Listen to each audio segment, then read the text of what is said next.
Right, it's your turn now. We've had some questions submitted in advance, so what I thought we'd do is we'd take half of those first, and then we'd open to public questions from the floor, then we'd take the balance of the pre-submitted questions and finish with another open session. Please remember, when you're formulating your questions, that this is not our idea. I hope that's gone away now. Initially we were getting people writing to the council saying, what a shocking idea, why don't we have a bus route instead? The information that you've seen is what's been produced by High Speed 2. Where it's inadequate, again, that is not our fault, but it is part of the reason we think we can turn this over. So let's take some of the questions. The first question on political NIMBYism, as it's been known. If there really is no business case to answer, why do only the people closest to the route itself make a fuss? Well, I think it's human nature not only to get involved when it affects you. In general terms, on planning applications, if something's not affecting people very close to it, they tend to ignore it. This is being billed as a national project. It's really only a regional project, but it is at the moment being heavily promoted in the north, where they're trying to get yes answers to this consultation in areas where they're just being told there will be a benefit. They don't know where the train's coming from or what the exact route's going to be. But there is no business case. When I met with Philip Hammond, he was a very nice fellow. He's extremely shrewd financially, wasted as the Transport Secretary, to be honest. He said to me, you're looking at it like an accountant, aren't you, Ray? I was just explaining to the lady just now. You're just saying, well, it cost X, we're only going to produce Y over 60 years. 60 years from 20, 30, and it still makes a loss. I said, well, I'm looking at it like that. Can you explain to me why that's a good business case? Well, what you're missing, Ray, is once this opens, once we get it to London and Birmingham and Liverpool, those areas will regenerate. And they will produce £42 billion worth of regeneration per year. Why? Per year. Oh. Why? How? Getting to Birmingham 30 minutes quicker. Is that? Something else must be in the mix that we're missing, you know. And why? Where are we going to get the 1,100 people travelling on these trains, which are full capacity, 1,100 people you get on a full train, every 6 minutes to go from London to Birmingham? It's unbelievable. You can well believe them wanting to come out of Birmingham at that rate, but it's not going to work the other way. So there is just no business case. And what is even more unreassuring is that the business model is a similar one to use on High Speed 1, the Channel Tunnel Link. When that was put together, they predicted by 2004 that rail line would be carrying 21 million passengers a year. It was actually carrying 7, and it was a financial disaster. They're going into this one knowing it's going to be a financial disaster, but saying there's something else here, that this will magically regenerate the economy. I don't think so. There are lots of studies which say it actually works the other way. If you join a more affluent area to a less affluent area, the drain comes this way. People will come south rather than want to go north. But why the people closest to the route are making a fuss? Obviously they're more affected. I think as it becomes known, and it's not generally known yet, it's still in the consultation. Once these decisions start getting towards a decision, the cost of this will be the issue. Should we be committing this sort of money at this time when we're seeing defence cuts and health cuts and all these sort of things? That's when I think the general public who are not affected by this will wake up. I get a daily briefing from 51M Group. There's a lot of media coverage that we're not seeing, local media coverage from areas that are saying, well, what's in it for us? What's in it for the south of England? What's in it for East Anglia? Where are we going to figure in the regeneration of, in the future? So that's the answer to that question. There really is no business case, and accountants or not, I can't see it. The next question, high-speed 2 proposals, how are we going to be affected, and whether we are or will be here to be written to if we are affected by the proposed project. Keith. Thank you for the question. Well, Castleton Road, where you actually live, is quite a distance from the proposed route, so you're not likely to be directly affected by high-speed 2.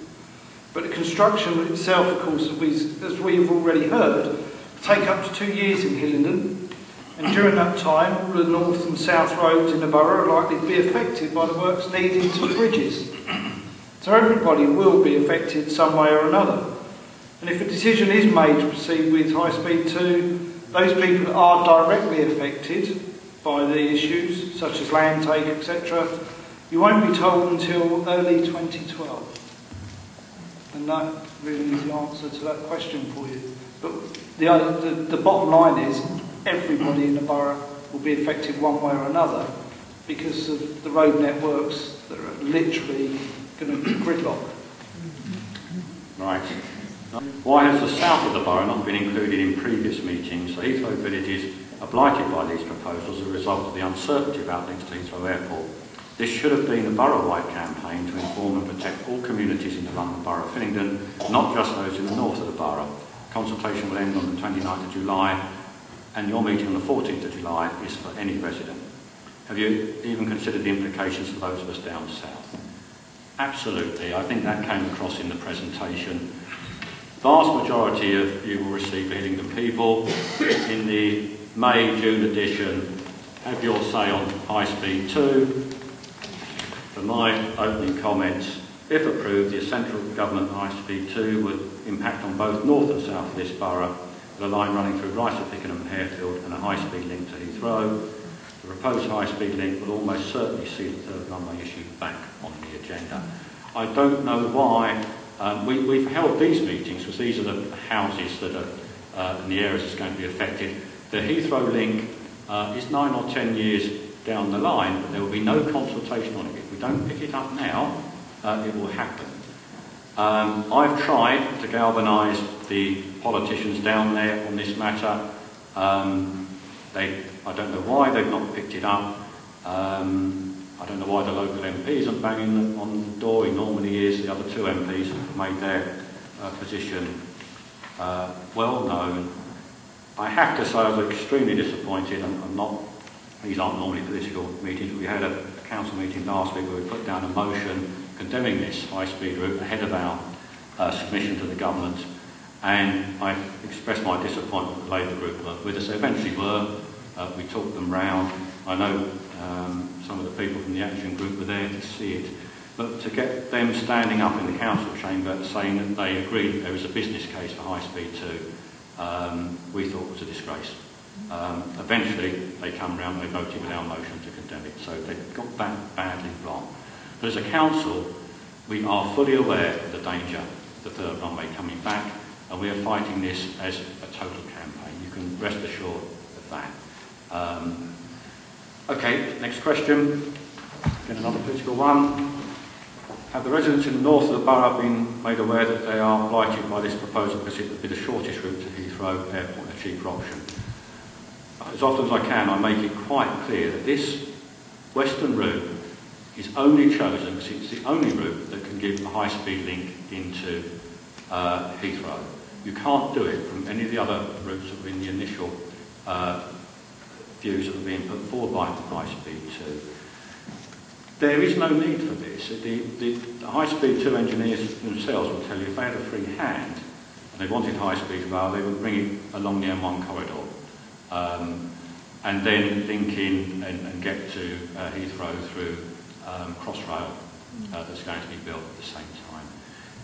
This is purely to get a high-speed link to Heathrow. And if we can get a shot of that, this route will go away, because it's not the least expensive and it's the most environmentally damaging. So we're fully aware of that, and you can rest assured. And I actually had I have to be careful what I'm saying, because this is being filmed, but I had a conversation with a Birmingham leader, and he's not very happy at all with it linking into Heathrow, because he sees it as a drain, and people will actually come down and want to fly out of Heathrow rather than out of Birmingham, which has can actually handle an extra 9 million passengers without any increase in capacity or additional runway at Birmingham. So there's capacity there. And it's one of the flaws in the argument, what I was saying about sustainable and integrated transport policy of road and air. If they genuinely want to expand the North and Midlands, create air capacity there. People fly direct into the area if they think foreigners are going to build factories over there. That makes more sense. The other strange thing is, I don't know what they're going to make to generate this 42 billion, but how are they going to move it? Because you can't take freight on the high-speed rail. So whatever they make will have to travel on the road. And it's no good them saying, and I've heard, oh, well, there'll be extra capacity on the old line. They can chug along the old line. Because, don't forget, this is only of any use to you if you're at Euston. If you want to get to Birmingham 30 minutes quicker, you've got to get into Euston first, which will save you 30 minutes of load. But you can only get off it at Birmingham. So everybody else along the route, getting on or off, they still need the old train networks to be running for commuters. So there's not going to be a massive free capacity to run whatever train. Oh, it's another political question. I think you can do this one, please. Why have the council just decided to install a new rail service in our borough instead of using it for something much better like saving the U9 bus route? Well, why is vast amount of money being spent on a new rail link when the existing links is in dire need of upgrading? And why are we spending 33 billion on a train, cannot afford to pay for a lollipop lady in some areas? These are three separate questions, and they're all of the same nature. Please. Yeah, thank you. It comes back to what I started my presentation with. We must get one thing very clear. HS2 is a government proposal and not a council proposal. The council has not put this proposal forward, and we oppose the proposed route, as you've heard this evening. Council agrees that the proposed HS2 scheme is costly and does not fully address the alternative options available, such as upgrading existing transport infrastructure. Council is working with 14 other county and district councils, also object to the proposals to provide strong coordinated responses to the consultation, as well as media coverage and political lobbying. The lollipop lady issue I will address because it's on here and it comes in my area as well. The fact is, we haven't stopped employing lollipop ladies. The fact is, nationally, councils suffer from being able to employ people that want to be lollipop ladies. In fact, what we have to call them now are school crossing patrol officers, because we do have males that work for us as well. So if anybody is interested out there, please contact the council and we'll be willing to talk to you. Going on to the bit about the vast amount of money being spent on new rail link when the existing link is in dire need of upgrading.